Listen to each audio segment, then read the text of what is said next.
Hello and welcome to our channel. In this video, I will teach you how to watch YouTube offline. So to watch video offline, first of all, open YouTube app. Now go to YouTube settings.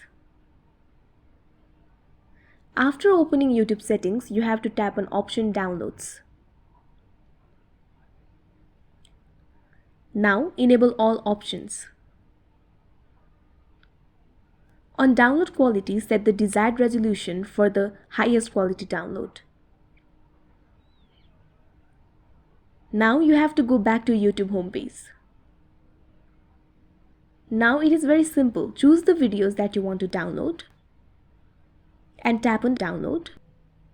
After the download is complete, you can watch it on your download section in your YouTube without Wi-Fi or mobile data. I hope you found this video helpful. Make sure to like, share and subscribe to our channel. Thank you for watching.